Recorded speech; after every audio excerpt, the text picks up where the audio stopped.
Hi there, my name's Keiko. Some of you might also know me as Erica. I used to be part of the group known as the Chateau, the Catgirl Manor of Colorado. During my time with this group, I experienced a lot of things. Some good, but mostly bad. In this video, I'm going to share with you my personal experiences with the Chateau and some of the key people in it. This is my story, and I've waited nearly 4 years to tell it. There's a few reasons why I haven't come out with this sooner, but I feel as though now is the time that I can finally tell it.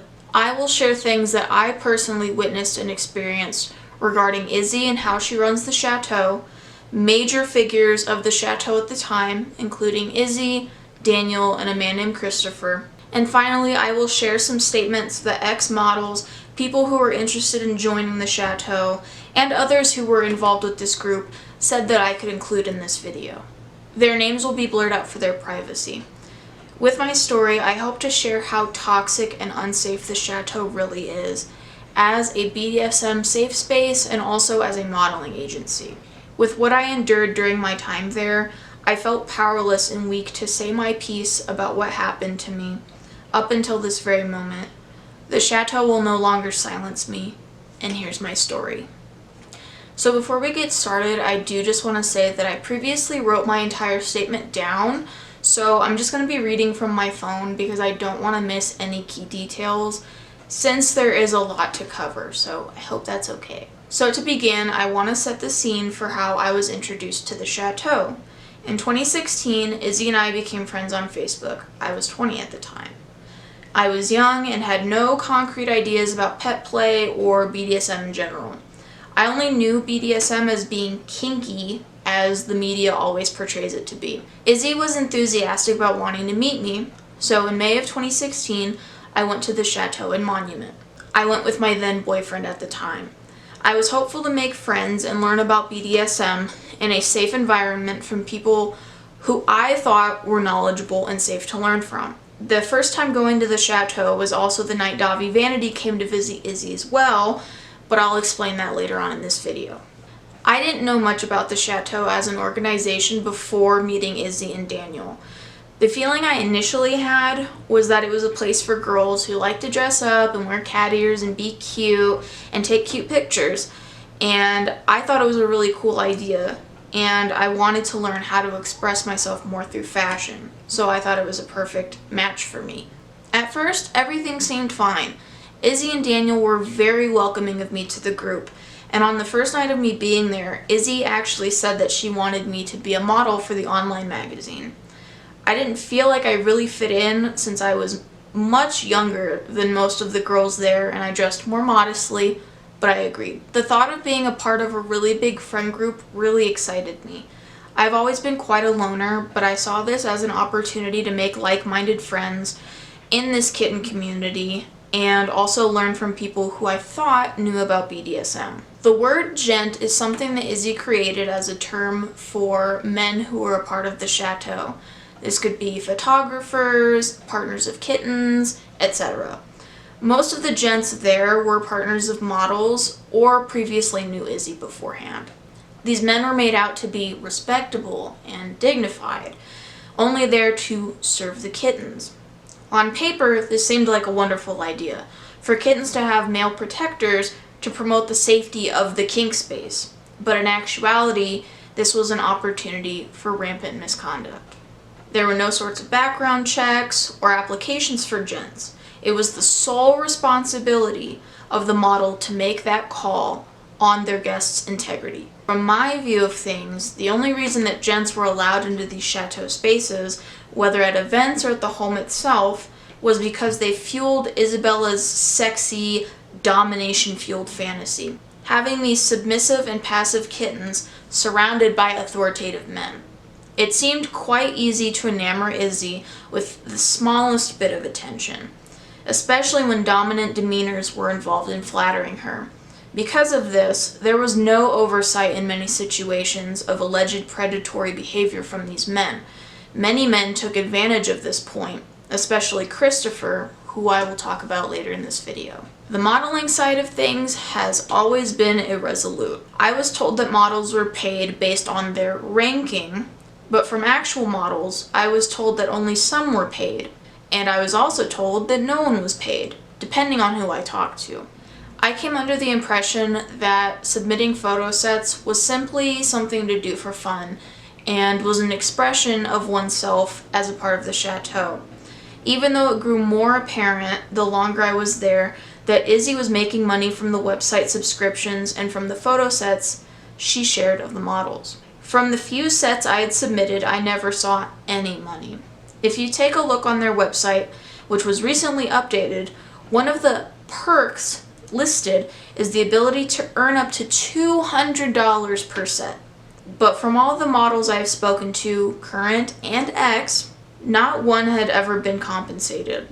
In the Vice documentary, Meet the Girls of the Catgirl Manor, Izzy states that she uses her money from events to fund the Chateau. But there is no clear evidence as to where the money actually goes, except maybe to her constantly full supply of champagne and luxurious lingerie. But it definitely does not go towards the models. There also is no formal contracts between the Chateau as an entity and the models. However, there is a new terms of service that I will share here.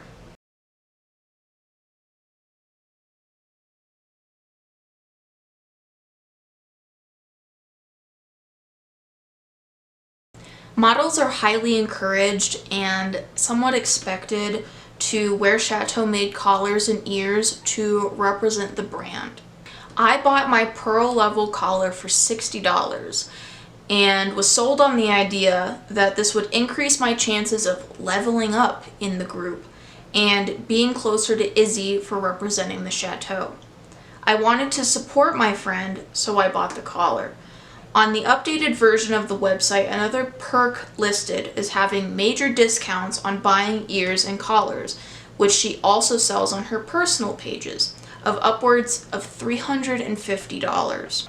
Izzy also sells her vampire onks for similar prices, which has been its own conversation. Of course, none of that money has been put back into the Chateau. During my time there, I also noticed a large lack of diversity within the model group. Of course, I didn't meet every single model that was accepted into the Chateau, but I was fully immersed in the photo sets of other models I should aspire to look like. And I had always noticed that there was hardly any girls that weren't on the thinner side or of European descent. I only knew one African American model personally for a short time before leaving the Chateau. And even after splitting ties with the organization in late 2017, many women who freshly joined sent me friend requests, so I was seeing who was being posted, and it was hardly ever any women of color or plus size. I assumed for the longest time that maybe women of color weren't interested in pet play, but that just shows how naive I was about the situation. But I soon learned that I was completely wrong once I turned my attention to the pet play community on Instagram, for example. Looking back, it was silly of me to think that the only people interested in kitten play and modeling would be a part of the Chateau. But at the time, the Chateau was always made out to be the be-all, end-all in terms of fashion, glamour, representation within the pet play community and BDSM. On their website, they proclaim to accept anyone regardless of race, size, and gender, as long as you have a feminine look. But the stories I have heard relating to the treatment of minorities are not mine to tell. The public photo shoots should show proof enough of their inclusivity.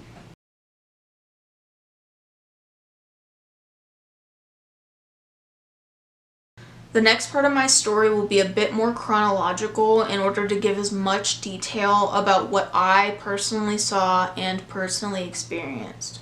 As I said previously, I was invited to visit Daniel and Izzy's home on May 27th, 2016. I went with my then boyfriend at the time. I was very shy, especially because there were a lot of girls there, but all of the girls were very welcoming, and I made a few friends immediately.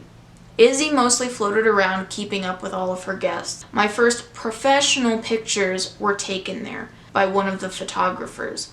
I had been dressed in a sweater and a skirt, and he was sort of pushy with wanting me to reveal more, but I stated that I wasn't comfortable doing so. As it started to get dark, my boyfriend and I went into the kitchen to talk with some of the other guests.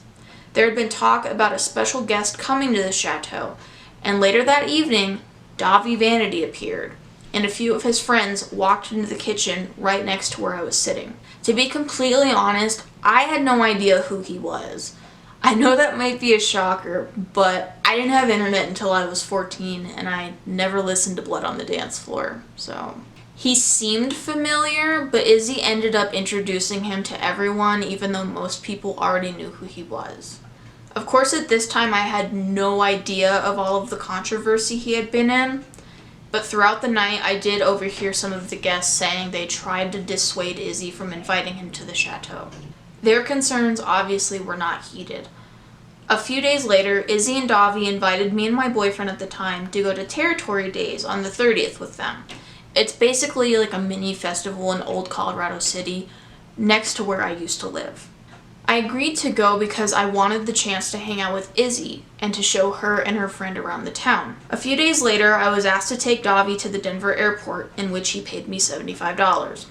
Luckily, my boyfriend went with me. I hadn't heard much about Davi until 2020 when all of his allegations started to come to light. Izzy never commented on inviting him to the chateau and letting him around the models.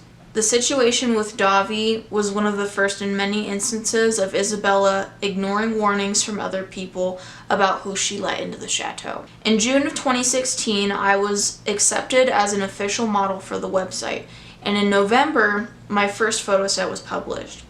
At the time, Izzy was starting to promote Fox Girls as part of the chateau, and labeled me as one, even though I stated I was a kitten, because of my red hair. I didn't mind all too much. I just wanted her praise.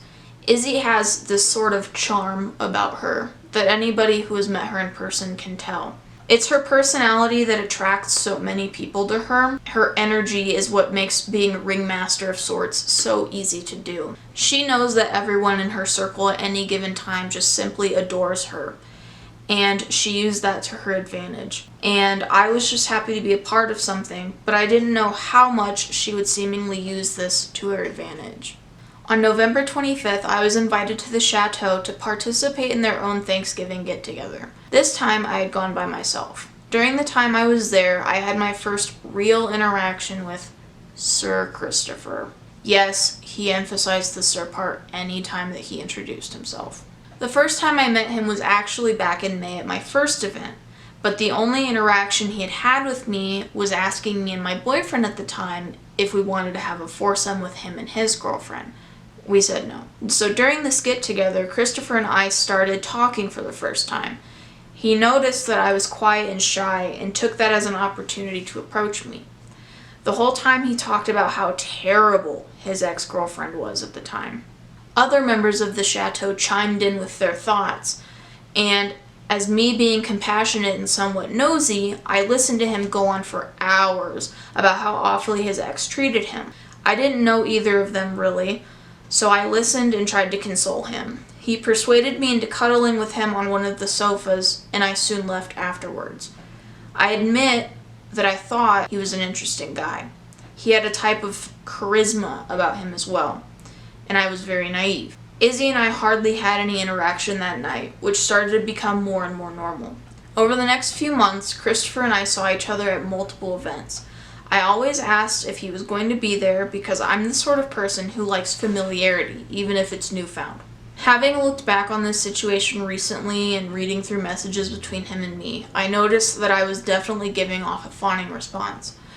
Even though, over time, he started to make me more uncomfortable, I subconsciously was doing whatever I could to make him still like me, because Izzy started showing favoritism towards him after Thanksgiving, and I wanted to remain in good graces with both of them. The idea that the chateau as a homogenous group was promoted so much, and I was too afraid to say anything lest I start any drama.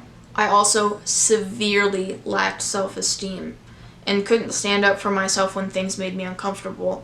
I say this because during the next few months, Christopher started to be very touchy with me. And at the time, I knew I didn't like him doing it, but I didn't know how to stand up for myself, which led to more problems later on. To share an example, After months of being in the group at this point, I still had no idea of the premise of BDSM.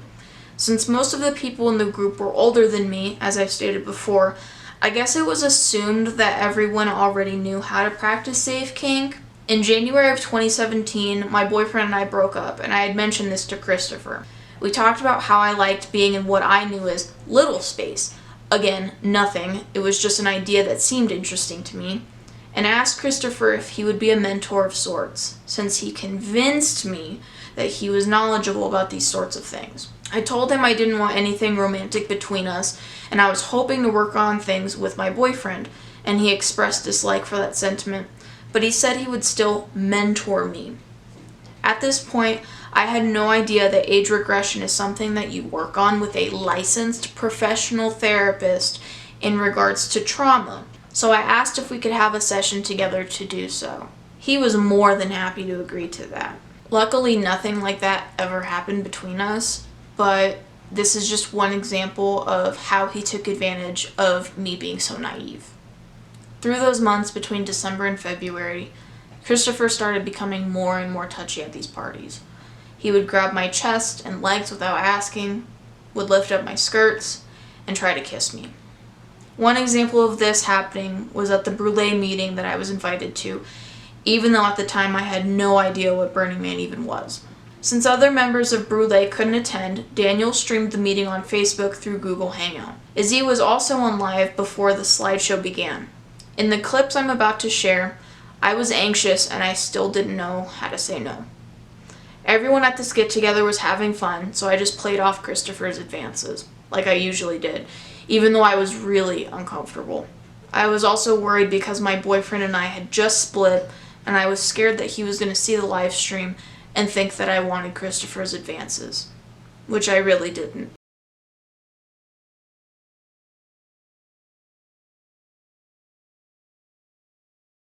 After that meeting, I started to tell some of my friends who were also involved at the Chateau about how Christopher was making me feel. I was confused. I just wanted a friend and I wanted to keep the peace, but I knew that deep down, Christopher was making me really uncomfortable. I even asked Izzy if it was normal for him to be so touchy. As I started being more open with people I trusted, they simply told me that it was just his personality and that I should just ignore him. But as time went on, his confidence in groping me in front of everyone increased, and I really started to hate myself. I began to realize I truly did not like him, and I didn't want to go to events that he was going to be at. I was conflicted because I wanted to be in the friend group and attend events, but I didn't want to feel emotionally and physically compromised. Jumping back in time a bit, Izzy and I talked about her relationship with Sebastian, the leader of the Sabretooth clan. At this point, they had been seeing each other for a while. I'm not sure how long though. The day we all went to Territory Days, she had asked my boyfriend about places in New York to visit since he lived there for a time. She was planning on taking a trip with Sebastian there.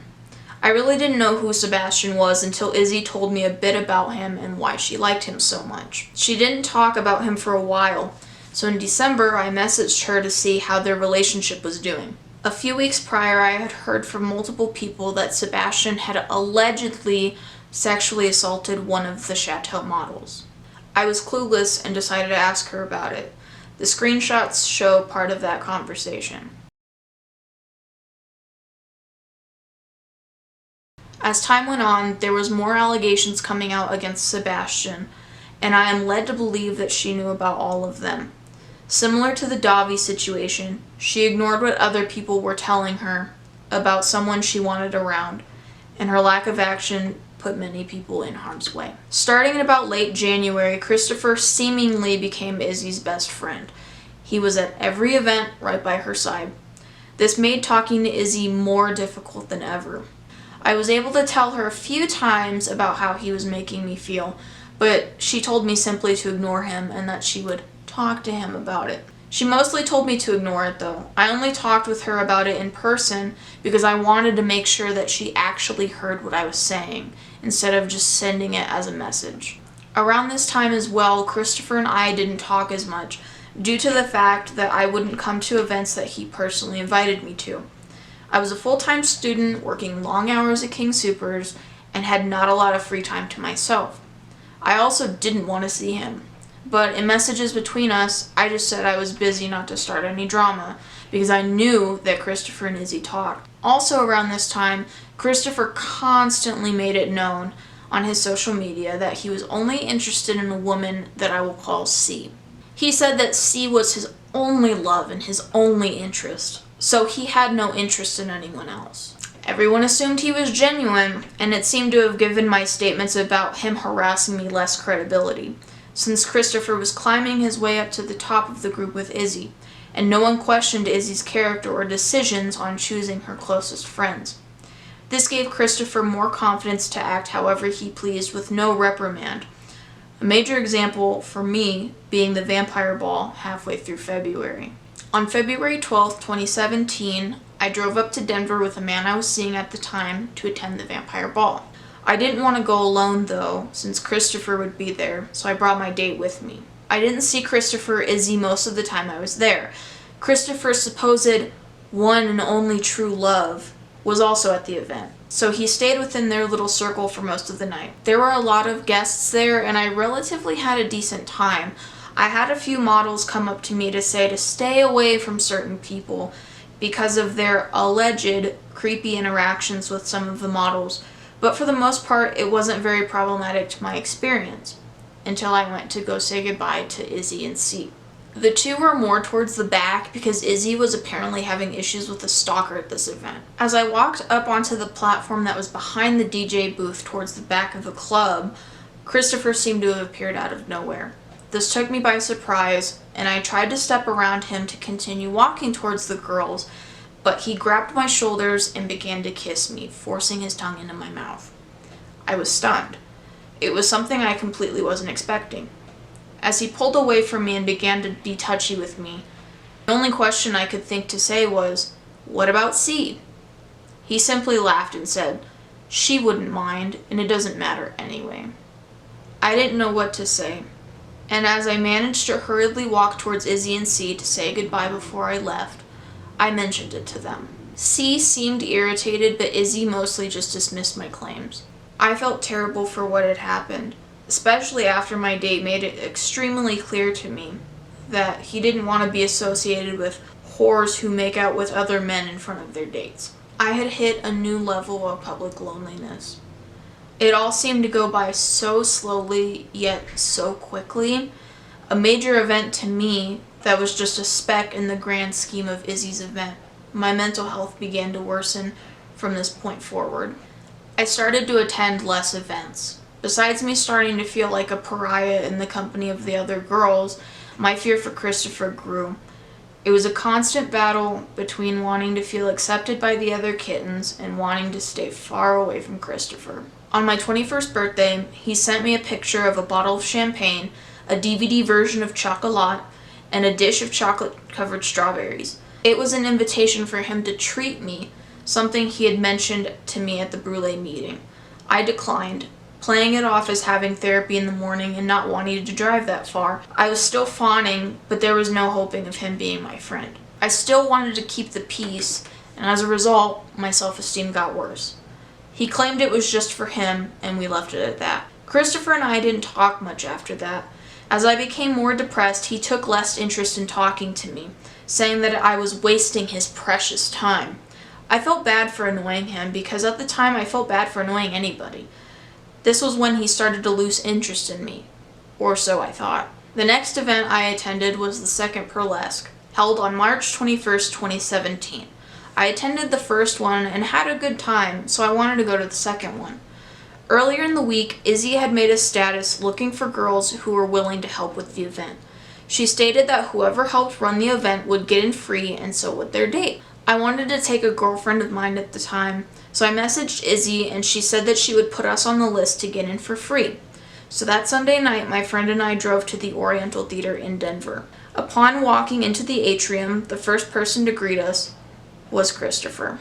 I stated that my date and I were to get in for free as I was ushering for the event. This was the first time I had seen Christopher with such an air of repugnance and disgust for me being in his presence. He pointed his nose down at us to say that I wasn't on the list and we were going to have to pay to get in. I said I would show him the messages between me and Izzy, but he was having none of it. So I paid for both of our tickets and I immediately went to the back where Izzy was with one of our friends, a friend that I had confided in about Christopher. I told her what had happened and she was somewhat upset, the first time I had seen her react that way to me telling her about Christopher. She promised she would pay me back and she eventually did. So I went on to bringing the guests in and seating them, and my girlfriend and I watched the first half of the show. During intermission, I had to go to the bathroom that was to the left of the atrium outside of the showroom.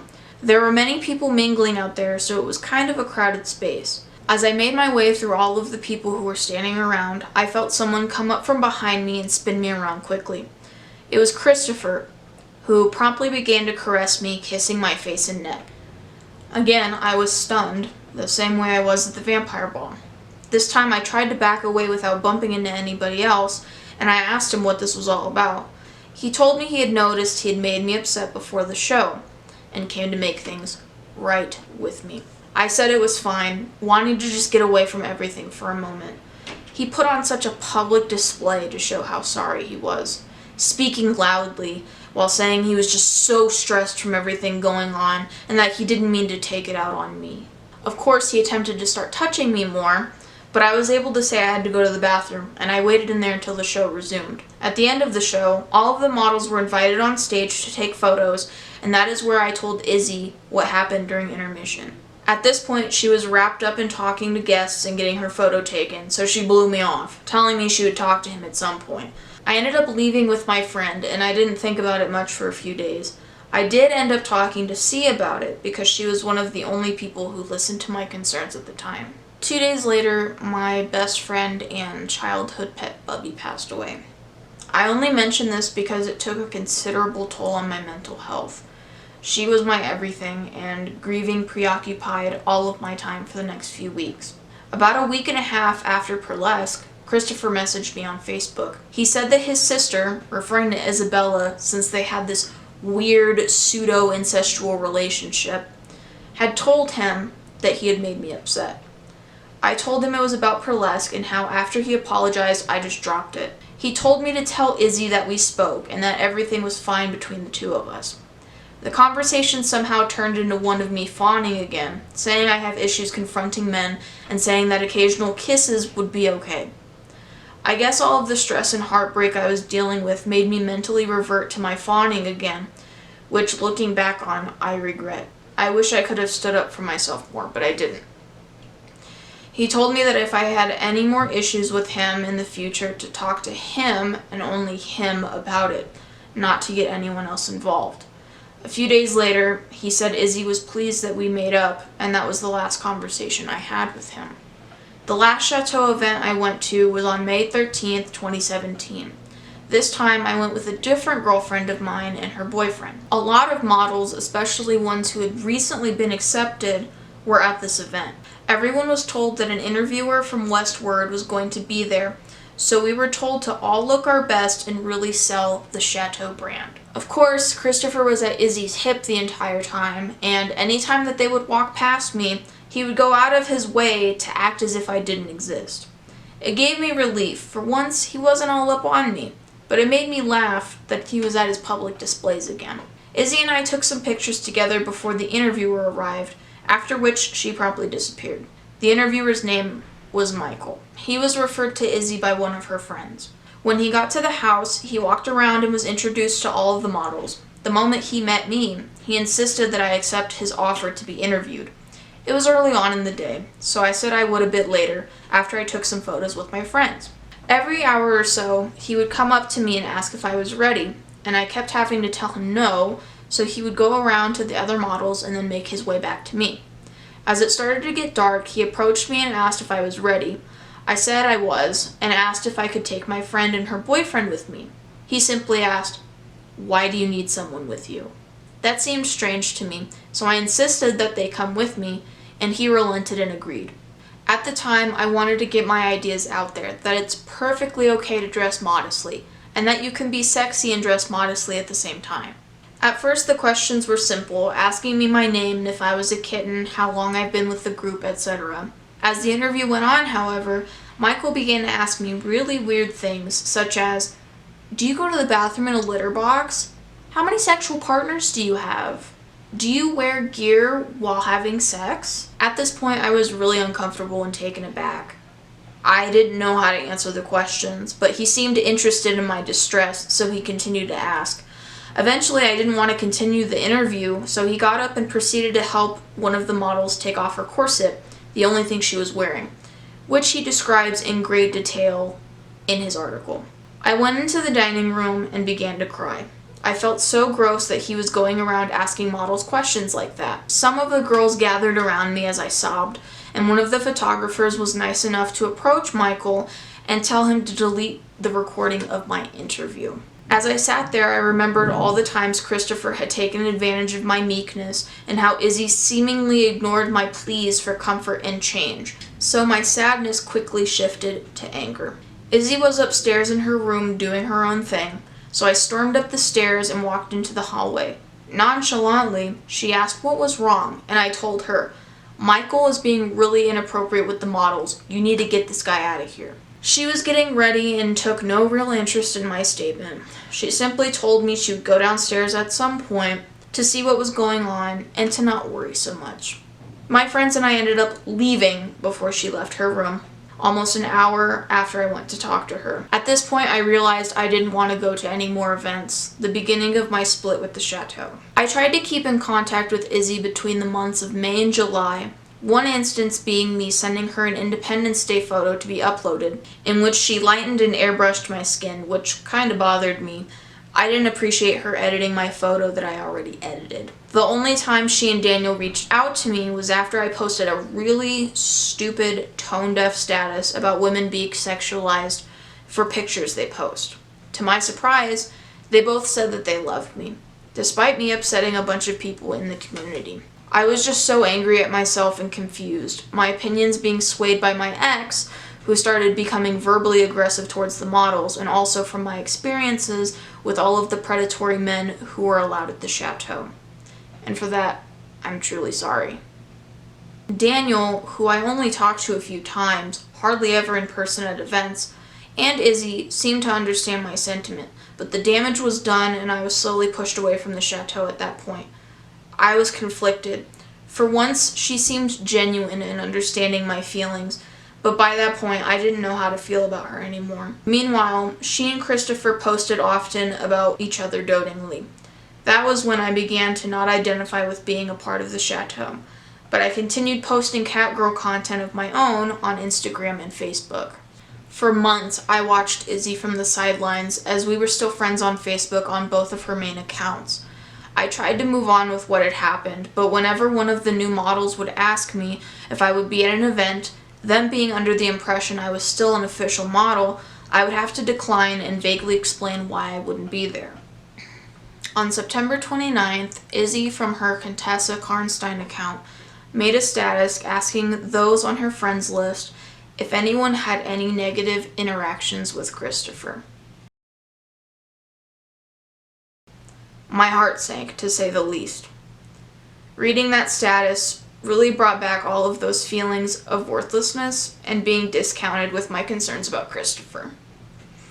Many girls began to comment on her status giving their accounts, and so did I. I had so many mixed feelings, especially because Izzy herself never reached out to me. Only 2 people reached out at that time to apologize, one of them being C. After that, I stopped all contact with anyone who I had known from the Chateau and looked to work on finishing my degree and moving on with my life. In January of 2018, I messaged Daniel to ask if he could take down my photo sets from the website. He said he would.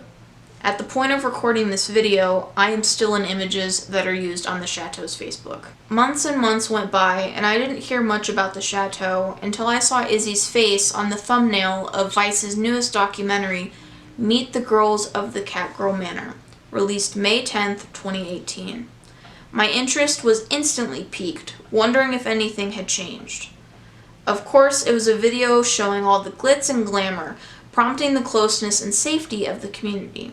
Izzy explained that the Chateau was a place for models to express themselves and be comfortable, something I would have believed had I known nothing about how the Chateau really operates. At first, I wasn't going to say anything, but as I scrolled through some of the comments on the Facebook upload, I saw some of my friends from my time at the Chateau commenting on their experiences. One of the girls' comments, I replied pessimistically, and only moments later did Daniel send me a message. He messaged me saying simply, "Do you feel that you ever said anything to me about Christopher?" I told him that I mentioned it to Izzy and a few of our friends at the time, but he only replied saying that I never told anything to him explicitly. I won't go through the entire conversation, but I will share some screenshots that I think are important to show.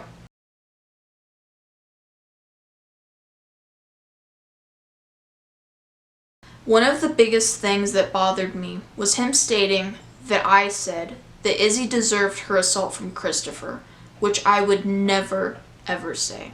He told me the reason I never got any sort of apology from Izzy was because I supposedly said that.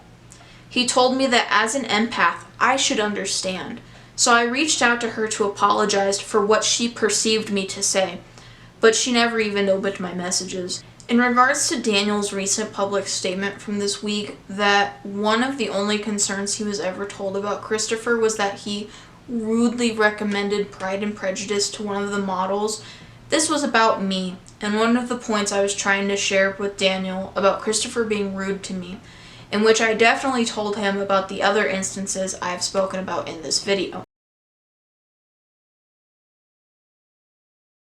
I was just trying to give him proof that I talked to Izzy on some level about how Christopher was treating me, but he continually mocked that I even brought it up, making statements only about him demeaningly recommending Jane Austen and not giving credit to the other statements.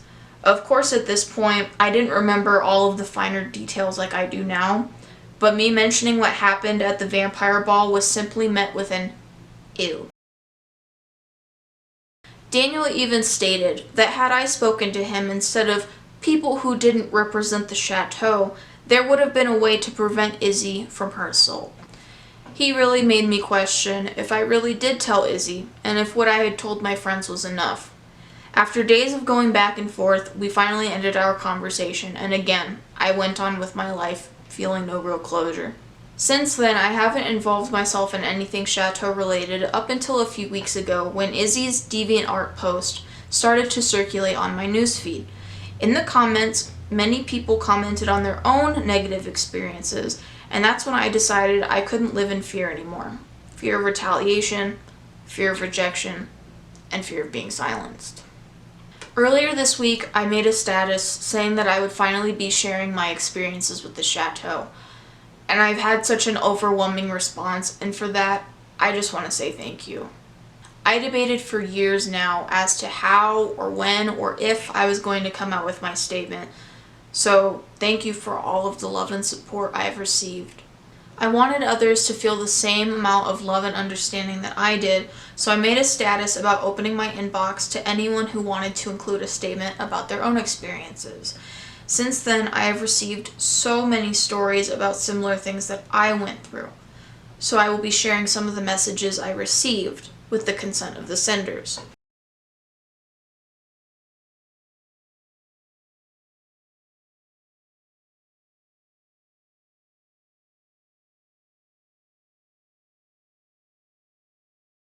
I know how hard it is to feel unheard and speak out, so I'm happy that these people, most of whom I've never spoken to or met before, were brave enough to share their story with me. It's saddening to know that people can understand how I feel, and I hope this gives them a sense of closure as well. At the same time, within this last week, Izzy caught wind of me making a statement and blocked me, and coincidentally, many of her closest friends have deleted me as if at the same time. Even C deleted me, which honestly made me a bit sad.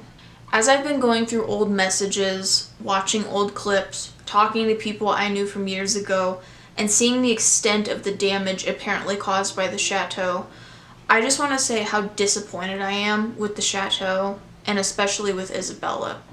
With all that I've experienced and seen myself, not to mention allegations from others who have been a part of the Chateau, I am disheartened at the thought of there being so many opportunities for misconduct, whether it was intentional or not. As one of my friends had put it in a video she released, it is so easy to subscribe to the idea of lavishness and luxury that the Chateau promotes. It's so easy for victims to be silenced and to go on supporting Izzy and her dream just for the hopes of some understanding, closeness, friendship, and loyalty from her. And it disgusts me how many times I've heard the same sentiment that serious allegations of misconduct and abuse are swept under the rug because she can't be bothered to take a stance against her male followers. Me saying all that I have and sharing what I have has absolutely nothing to do with me being jealous or spiteful, and I don't say these things because I'm some sort of hater. I say this because what I experienced is wrong. What everyone who has been a victim has experienced is wrong. There is no excuse for accusations so serious to be ignored for any reason, by any person, especially if this community is designed to be a safe kink space for BDSM. Even the slightest mention of misconduct should be dealt with seriously, especially if young, naive, clueless girls are coming into these spaces. There needs to be open communication about safe kink, and there needs to be a better way to get to know who is coming to these events in order to protect everyone involved. And there needs to be some sort of unbiased security, maybe even the introduction of waivers for everyone involved. I can understand the allure of being surrounded by people who adore you and want to support your every move, but that should never distract from your role as a leader and the sole protector of those who need your support the most. When bringing in tons of girls to model for you and attend your events to sell a brand, it is your sole responsibility to make sure everyone is safe. Whether you add in your terms of service that every model is responsible for themselves, you, as a leader, are accountable with what happens at your events and under your roofs. Those who join, from my experience at least, tend to know less, so it is apparent that there is a strong lack of education and mentoring, which should be a major priority for healthy kink spaces. It is a sad reality that most women who are put in uncomfortable situations or even assaulted don't feel as though they can speak out against their abusers, no matter where they are in the world. I think that is definitely a reality of many people who have come and gone through the Chateau. Many times I asked about men who were in Izzy's life, and my concerns were brushed off or blatantly ignored. There is no excuse for perpetual foul play when even one instance of uncomfortability is mentioned. It is only fair to the perpetrators who use these places as playgrounds to hound on unsuspecting people. At this point, I'm not looking for an apology for me. In fact, I don't want one. But everyone who has been hurt through negligence or otherwise definitely deserves one. I hope that what I have shared with you all today makes some sort of impact on how we all view and engage in these types of spaces. Safety and consent are so important and should be top priority always. I don't want anyone to go through what I went through. No one deserves that. If you've made it through this video, I just want to say thank you. I know that hearing these sorts of things can be hard, especially when it's about someone you know, or someone who you thought you knew. But as I said, this is a story I've wanted to tell for years now, and now that I have, I hope that changes are made for the benefit of everyone, for the safety of the members, and for the rejection and restriction of predators. I know there will be some sort of backlash, but I'm more focused on the opportunity for everyone who has been wronged to feel some sort of closure, knowing they're not alone. And remember, if you ever feel uncomfortable in a situation, if someone is treating you in a way you do not deserve, please speak up. You owe it to yourself not to live in fear. No one deserves to suffer in silence. And I'm here for you. Thank you for watching.